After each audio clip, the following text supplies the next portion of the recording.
안녕하세요. 반갑습니다. 네, 저는 목포해양대학교에서 학생들을 가르치고 또 물류, 회사 안전 분야 연구를 하고 있는 김하영 교수입니다. 특히 저는 이제 항만에서의 이제 효율성의 문제, 또 연안 여객선 안전 관리 문제, 또 항만 구역 내 이제 온실가스, 최근에 이제 기후 변화 때문에 온실가스 저감에 대한 세계 각국의 노력들이 지금 시작되고 있죠. 온실가스와 미세먼지 산출량에 대한 연구를 하고 있습니다. 어, 이번 시간에는 이제 제가 Safety and Security Management at Port라고 해서 항만에서 발생할 수 있는 이제 안전 또 보안에 관한 문제에 대해서 한번 여러분과 함께 시간을 갖도록 이렇게 하겠습니다. 우리 대학은 여러분 잘 아시겠지만 대한민국 이제 이 서남단 에 위치한 목포라는 이제 중소 도시에 위치하고 있습니다. 이제 사진에서 보시는 것과 같이 아름다운 자연 환경을 갖추고 있고요. 캠퍼스가 아주 아름답습니다. 그리고 세계 최고 수준의 실습선 두 척을 학생들의 실습을 위해서 운영하고 있습니다. 여러분이 우리 대학에 직접 오셔서 이렇게 교육을 받으셨다면 캠퍼스 이곳저곳을 구경하실 수 있었을 텐데 팬데믹으로 인해서 그렇게 하지 못해서 아쉽습니다. 언젠가 우리 대학 캠퍼스에서 반갑게 만날 날을 이제 기대해 봅니다.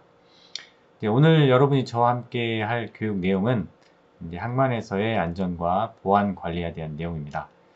사실 이제 90분 동안 모든 내용을 설명드리는데 이제 한계가 있습니다. 그래서 오늘은 선박과 항만의 보안에 대해서 설명하도록 하고 다음에 또 기회가 있다면 항만 안전에 대해서 여러분에게 교육할 수 있기를 기대해 봅니다.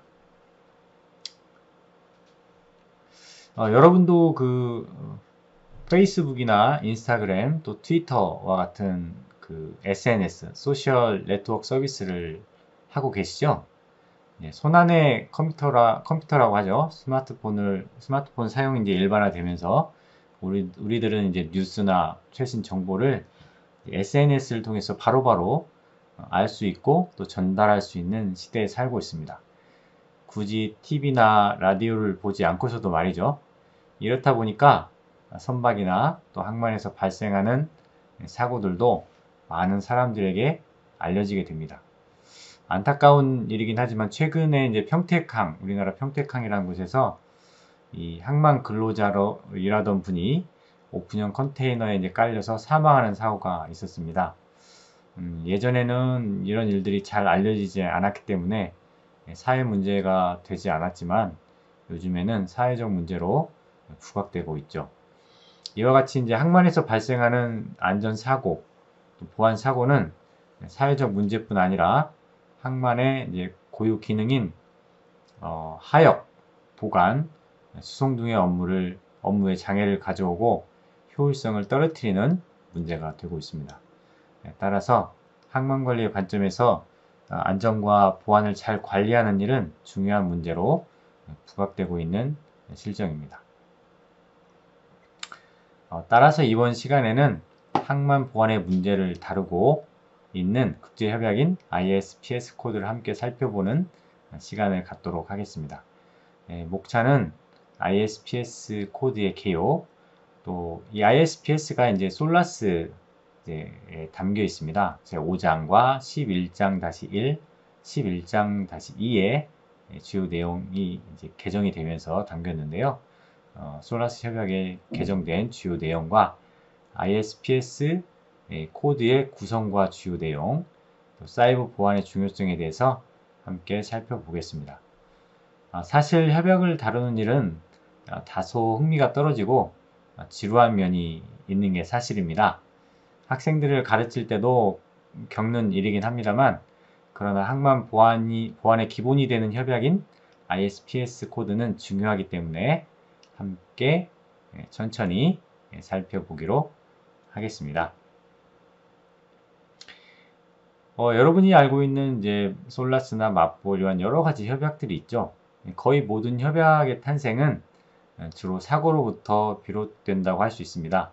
여러분이 잘 알고 있는 1912년 타이타닉호가 대서양 횡단을 하던 중에 유빈과 충돌해서 침몰한 사고를 잘 알고 계시죠? 또 영화로도 만들어져서 오래전에 저도 타이타닉호 영화를 본 적이 있는데요. 옛날 여자친구가 말이죠.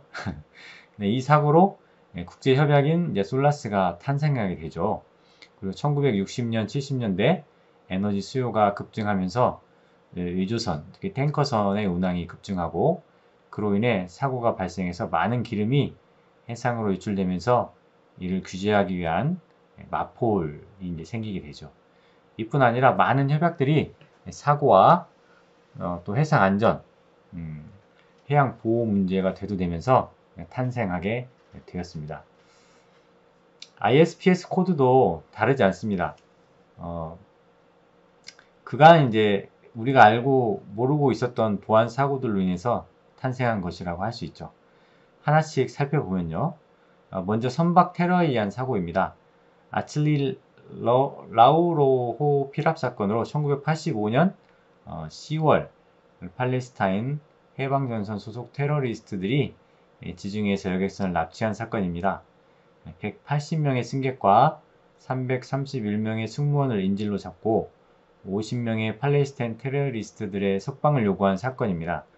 이틀간의 이제 협상 끝에 미국인 승객이 아쉽게 사망하게 되고 이탈리아 당국에 투항하게 되면서 이 사건은 이제 끝이 나게 되죠. 이 사건을 통해서 국제적으로 해상 테러리즘의 심각성을 보여준 사건이라고 할 수 있고 또 해상 테러 방지를 위한 국제사회의 정책이 부족함을 여실히 드러낸 사건이라고 할 수 있습니다. 그 다음 사고는 이제 USS 콜 테러 사건입니다. 여기 지금 슬라이드에 있는 사진이 제가 깜빡 까먹었는데요. 2000년 10월 아데낭 이제 해군 기지에 정박 중이던 해군 콜 구축함에 2명이 탄 보트가 현측에 이제 부딪혀서 미국 군함이 폭발한 사고입니다. 군함에 이제 40피트의 파공이 발생해서 승조원 17명이 사망하고 39명이 부상당했습니다. 미군과 이제 CIA 조사 결과 테러의 배후로 알카에다 소행으로 추정하였습니다. 이 사고 이후에 세계 각국의 해군은 자살 공격에 대비한 대비책을 마련하는 계기가 되었고 다시 한번 테러에 대한 위험성을 알리게 된 사건이라고 할 수 있습니다. 그리고 이 사건이죠. 여러분도 잘 아시고 전 세계를 경악하게 했던 사건입니다. 바로 9.11 테러죠. 이때 저는 이제 선박에서 항해사로 일하고 있었는데요. 남미에서 이제 원유를 선적해서 유럽을 향해서 이제 대서양을 건너고 있었을 때였어요. 그때는 이제 인터넷이 지금처럼 이렇게 있긴 있었지만 워낙 요금이 비싸기 때문에 자주 연결하지 않았고 룬 리포트를 회사에 보낼 때 오후 12시에 딱 한 번 인터넷 접속을 했었습니다. 그런데 제가 2등 항해사로 이제 새벽에 당직 중에 있었는데요. 이메일이 들어오는 거예요. 그래서 열어보니까 이런 큰 빌딩에 막 비행기가 충돌하는 사진이 있었습니다. 저는 영화의 한 장면인 줄 알고 사진이 막 들어오니까요. 회사에서 잘못 보냈나 보다 이렇게 생각했는데 다음날 회사로부터 온 뉴스를 보니까 이제 9.11 테러가 일어났었던 것이죠. 정말 이런 일이 실제 영화에서나 있을 법한 일이 실제 현실에서 일어나리라고는 정말 상상조차 하지 못했었죠. 그런데 이런 끔찍한 일이 발생한 것이죠. 이 사고는 2001년 9월 11일 이슬람 극단주의 세력의 이제 동시다발적 항공기 이제 하이제킹과 자살 테러로 미국 뉴욕 맨해튼 세계무역센터 건물이 붕괴되고 펜타곤 건물까지 공격받은 사건입니다. 이 사고로 2,996명이 사망하고 6,261명이 부상을 당했습니다. 이 사건으로 미국은 항공기 및 선박에 의한 테러를 대비한 국제협약 제정을 주도하게 된 계기가 되었습니다. 바로 이것이 ISPS 코드죠. 그리고 그 이후에 또 2002년 10월 6일에 발생한 유조선 럼버그 폭발 사고는 폭발물을 적재한 소형 보트가 프랑스 초대형 유조선 모터탱커 림버그호와 충돌한 사고입니다. 이 사고는 사망 1명, 기름 9만 배럴이 이제 유출되었고, 이제 항공기 테러 및 선박에 대한 테러로 ISPS 코드 도입, 또 선박 및 항만 시설에 대한 해상 테러 대비에 대한 협약 제정이 되는 계기가 되었다고 할 수 있습니다. 그러면 이제 ISPS 코드 제정의 이제 경과 사항을 한번 살펴보겠습니다. 사실 ISPS 코드가 어떤 히스토리를 가지고 만들어졌는지를 한번 보는 것도 흥미있는 일이라고 생각합니다. 먼저 LNG, LPG를 포함한 해상 화물 운송 선박 및 항만 시설에 대한 해상 테러 가능성을 대비하기 위해서 IMO 해사안전위원회, 우리 MSC라고 하죠. 거기서 이제 협약 개발에 이제 착수했습니다.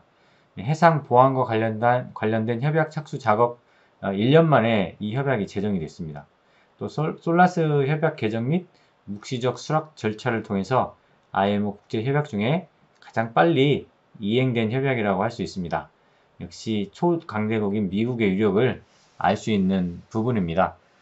솔라스 협약은 우리가 알고 있는 솔라스 협약은 해상에서 인명의 안전 증진을 위해서 선박의 설비, 또 구조, 운항 요건 등을 규정한 반면에 해상 보안 규칙은 선박과 항만 시설 간 상호 협조를 통해서 해상 보안을 저해하는 행위를 식별, 저지하는 것을 목적으로 11장, 챕터 11에 삽입되었고 2004년부터 효력을 발휘하고 있습니다. 여러 논란도 있었습니다. 왜냐하면 이제 선박과 항만에 적용되는 관계로 사실상 해상 보안 규칙을 이제 솔라스 협약에 수용하는 것이 이제 곤란하다는 입장도 있었기 때문이죠. 왜냐하면 솔라스는 선박에 이제 앞서 설명드린 대로 설비, 구조, 운항 요건에 관한 사항들인데 물론 선박이 포함되어 있긴 합니다만 항만도 같이 포함되어 있기 때문에 그렇습니다.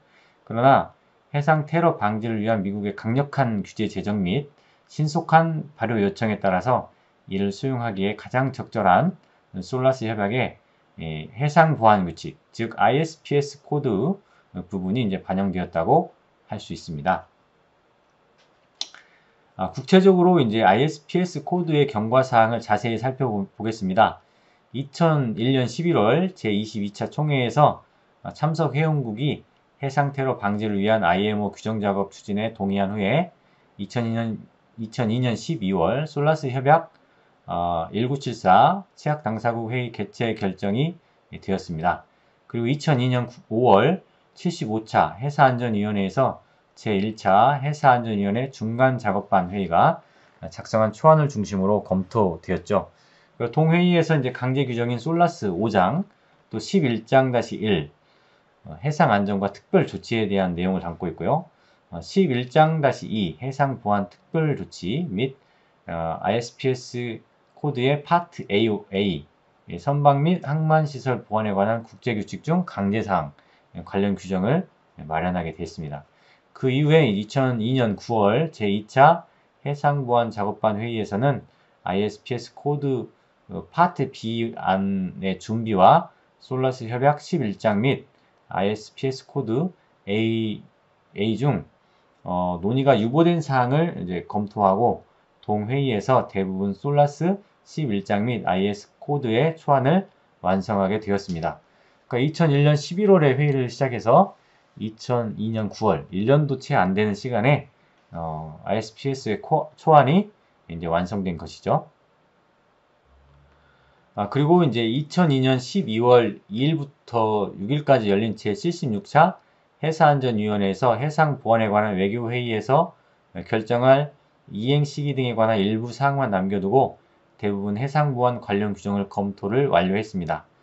참석 해사안전위원회 취약 당사국들은 외교회의 검토를 위한 최종 제출안에 동의하였고 2002년 12월 9일부터 13일에 열린 해상보안에 관한 외교회의에서 해상 보안 규정을 검토했습니다.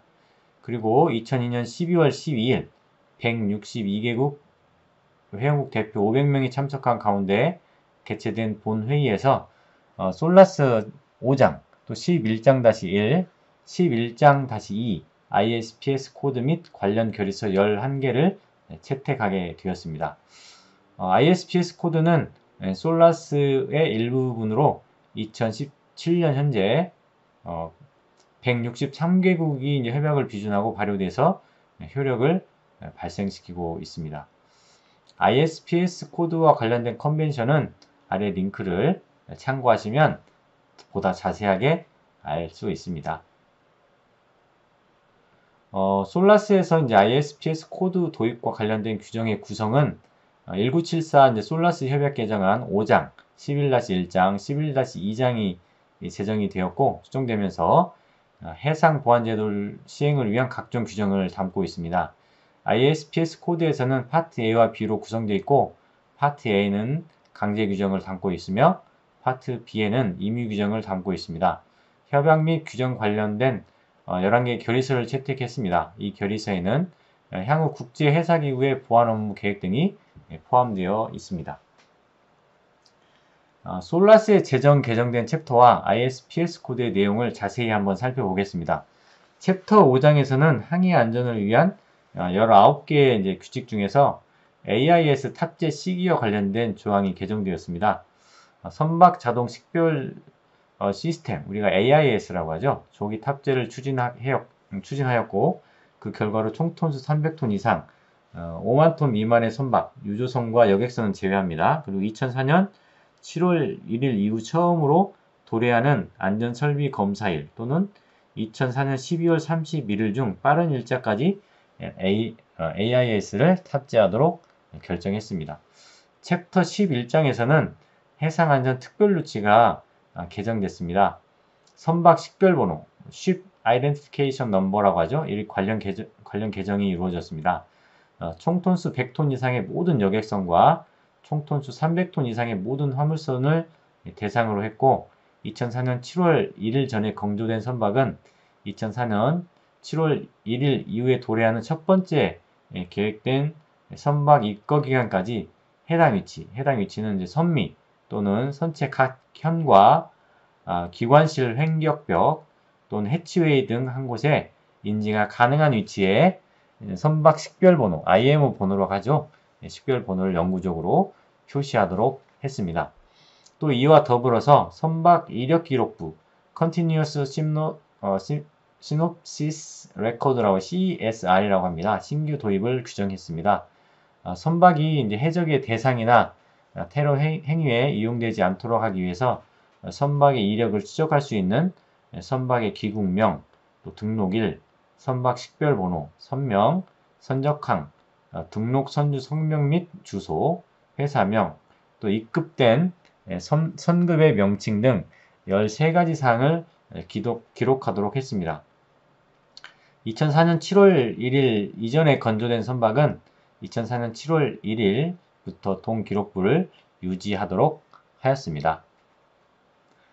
솔라스 챕터 11-2에서 해상보안 특별조치 규정이 신설되었습니다. 총 13개의 규정으로 구성되어 있으며 세부 사항은 별도로 채택된 선박 및 항만시설의 보안에 관한 국제규칙에 위임하도록 했습니다. 간단히 규칙을 좀 살펴보면요. 제1규칙은 정의, 2규칙은 적용, 3규칙은 보안 관련 당사국 정부의 의무사항, 4규칙은 선박 및 회사의 요건, 제5규칙은 회사의 특정 책임, 6규칙은 선박 보안 경보 시스템, 7규칙은 선박에 대한 위협, 8규칙은 선박의 안전 및 보안을 위한 선장의 재량권, 제9규칙은 통제 및 적합 조치, 10규칙은 항만시설 요건, 11규칙은 대체 보안 협정문, 12규칙은 동등한 보안 합의, 13규칙은 정부의 통보로 구성되어 있습니다. 챕터 11-2에서 신설된 해상 보안 특별조치의 내용들을 구체적으로 살펴보겠습니다. 먼저 제1규칙 정의에서는 ISPS 코드를 적용하기 위해 필요한 용어를 이제 적용하고 있고요. 제2규칙 적용에서는 다음에 국제항해에 종사하는 각 선박에 대해서 적용하도록 하고 있습니다. 첫 번째, 고속 여객선을 포함한 여객선. 두 번째, 고속 화물선을 포함한 총톤수 500톤 이상의 화물선. 세 번째, 이동식 해양 구조물. 네 번째, 국제항해에 종사하는 선박과 관련된 항만시설에 적용하도록 하고 있습니다.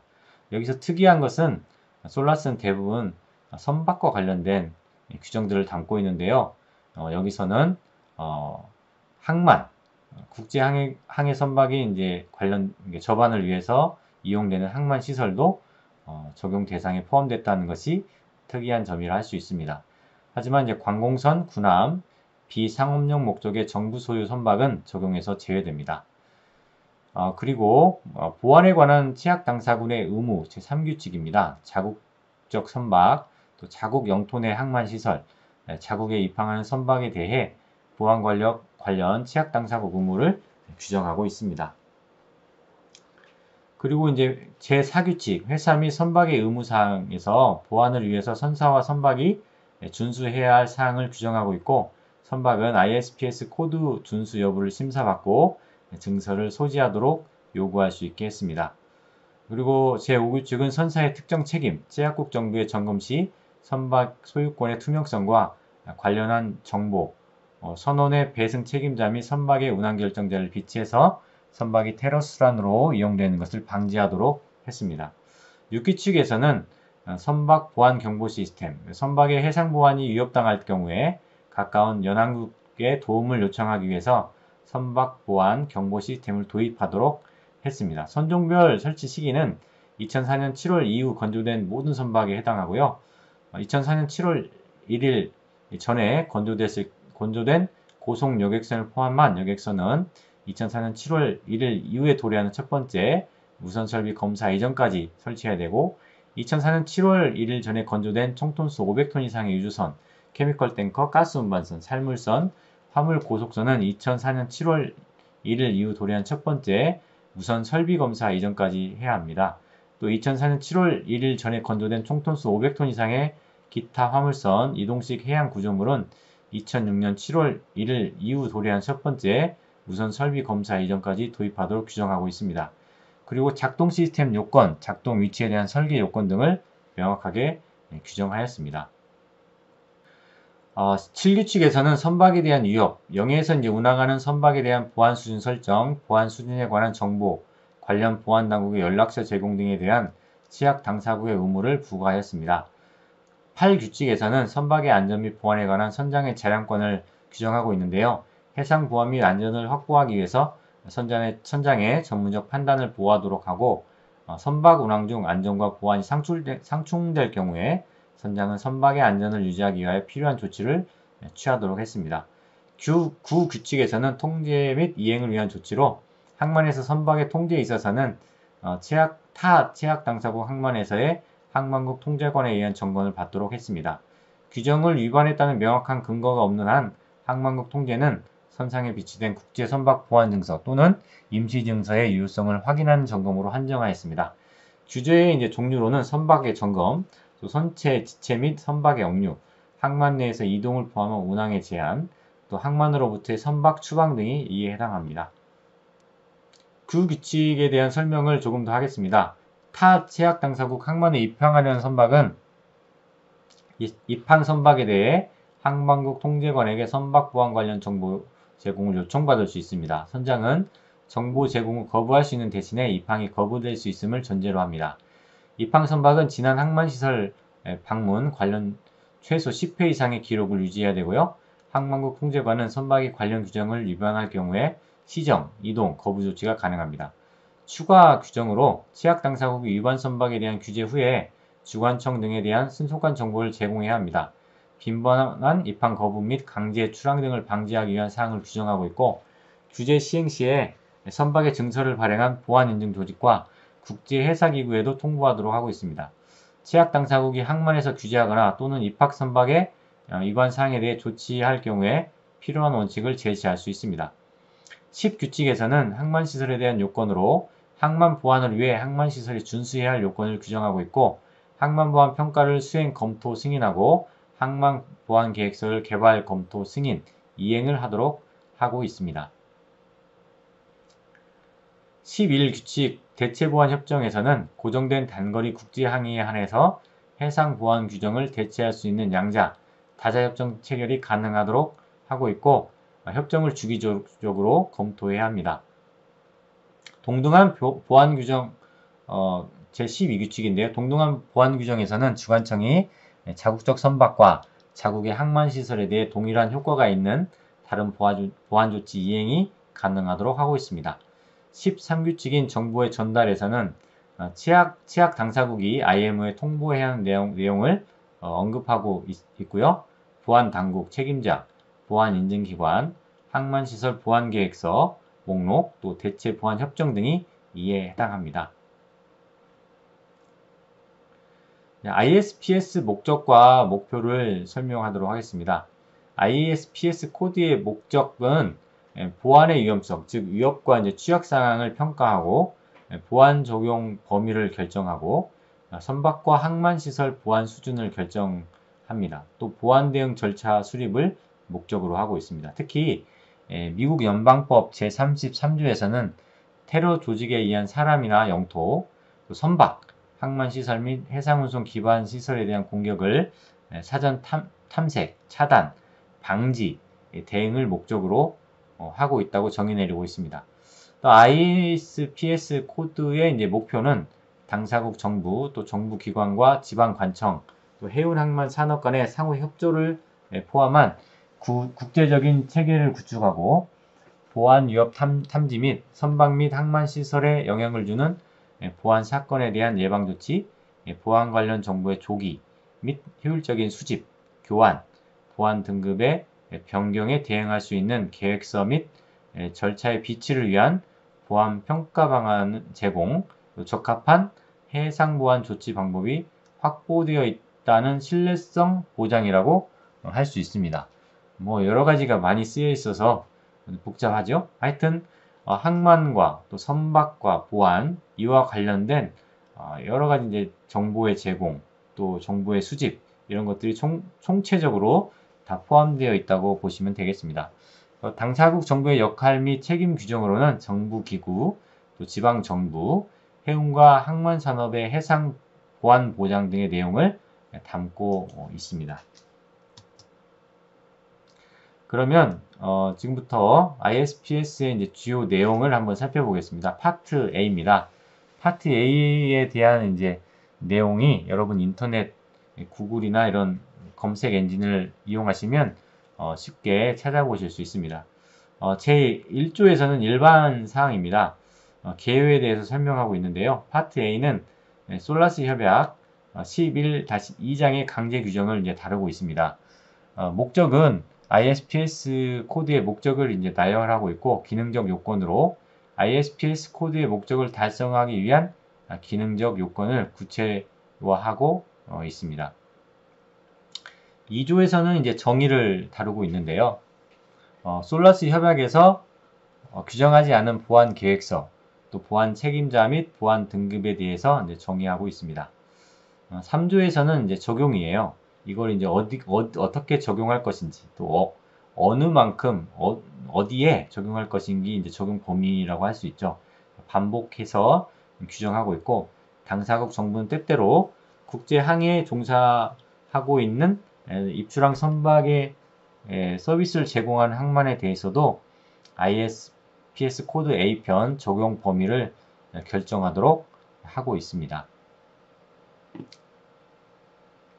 4조에서는 당사국 정부의 책임에 있어서 보안 등급 설정 및 보안 선언, 보안 관계 연락처 선정 및 관련 선박의 제공, 항만 내 선박 또는 입항하려는 선박에 대한 통제, 항만 시설 보안 평가, 보안 계획서의 승인, 선박 보안 계획서 승인 및 선박 보안 심사, IMO에 필요한 필요사항 통보, 타 당사국과 상호 보안 협정문 체결 등이 이제 등에 대한 그 당사국 정부의 책임에 대해서 여기서 이제 다루고 있습니다.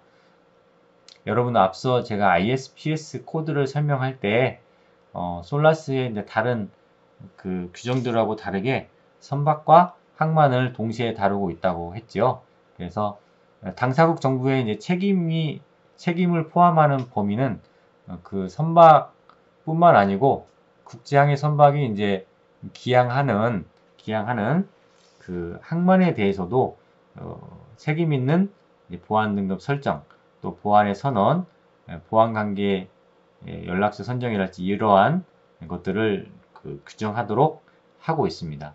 또 선박 보안 계획서를 이제 그 선사가 마련해서 이제 심사를 받도록 되어 있고요. 또 역시 항만에서도 항만 보안 계획서라고 있어서 그 부분을 또 심사를 받도록 하고 있습니다. 자, 이제 첫 번째 시간에 여러분 이제 뭐 여러 가지 내용을 좀 속도 있게 이렇게 했습니다. 근데 요약을 하자면 이제 항만에서 또 항만에 기항 중인 선박에 테러랄지 보안과 관련된 사고들이 발생함으로써 이 ISPS 코드가 탄생하게 되었고 이 ISPS와 관련된 협약이 솔라스에 담기게 됐다. 그리고 그 내용이 5장과 11-1과 2장 그리고 ISPS 코드 파트 A와 파트 B로 이렇게 구성되어 있고 그 ISPS 코드가 이제 채택되는 과정에서 9.11 테러를 당한 미국이 이제 주도적으로 해서 유례가 없을 정도로 다른 협약과는 달리 빠른 시간 내에 이 협약이 채택이 되고 또 발효가 돼서 현재 약 200여 개국에서 이 협약을 지키고 있다 이렇게 보시면 되겠습니다. 자, 첫 번째 시간은 여기까지 하고요. 잠깐 쉬었다가 또 계속해서 우리가 ISPS 코드에 대한 내용을 함께 배워보도록 하겠습니다. 네, 수고하셨습니다.